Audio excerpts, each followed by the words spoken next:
Michael and Missy Barth struggled to have their first baby. They never imagined they'd be able to have a big family. God told us to dream for a larger house and a larger family. So we went online and we printed out a listing. We put it on our refrigerator. My wife even named our savings account. I think she called it Big Family for our house. Michael was a fairly new software engineer, and Missy was a substitute teacher. So making enough money to support a big family and saving for their dream house would be challenging, especially since the couple had a considerable amount of debt. We had between us over $30,000 in student loan debt, $25,000 in debt on our cars, and then we had $170,000 in debt on our house. And the debt was more like almost holding us hostage, really. We have all this money that we're supposed to be paying back that we can't put towards other things. The Barths took a class at church that helped them create a budget and get aggressive with paying down their debt. Meanwhile, they also tithed, although not always willingly. It seemed like a lot of money to be giving every week. You know, I was feeling like, why do we have to give this such a big amount? Can't we save some of this and put it in the savings? God said to do it, I want to do it. You don't want to be on the wrong side of God, right? When Michael and Missy's pastor taught on the heart of giving, their point of view changed.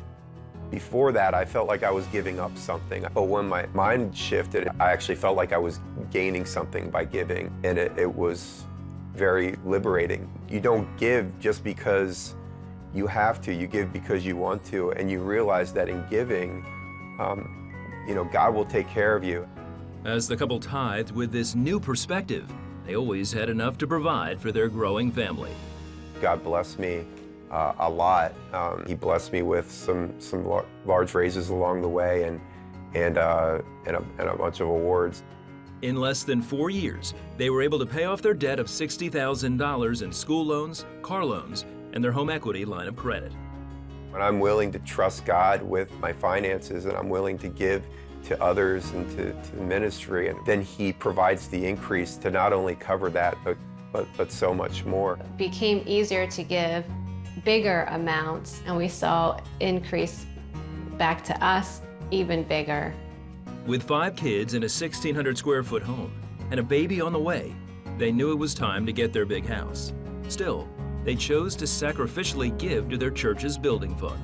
We trust if we build God's house, He's going to provide the house that we need. So by faith, they began searching for their new home. I remember finding this one house, and he looks at it and he said, "I think that's the house." And I said, "What house?" and I pulled it out. I put it in a memories box because I save everything. And I pulled out that listing. It was the same exact house we had hanging on our refrigerator for years. Even though the asking price was more than Michael and Missy could afford, they prayerfully made an offer. And soon, the 4,000 square foot home they'd hoped for almost a decade before was theirs. God worked it out that they came down to the number that He had told us. I can't believe, what I dreamed for is actually here. There's plenty of room for all of us. We even have a separate school room because we homeschool, and that was one of my dreams. Today, the Barths have 8 children. As they've continued to trust God with their big family and their giving, Michael's income has continued to grow. God really showed him favor. Since we bought this house in 2017 till now, his salary has increased almost 50%. There's definitely a cause and effect when you give and God gives it back to you, especially when you're giving obediently, when He's telling you to give. The house, the family, everything that we have, the amazing gifts He gives us every day. To me, if I cut off the giving, I cut off the blessing, tithing and giving, it goes out and He brings it back in, even better.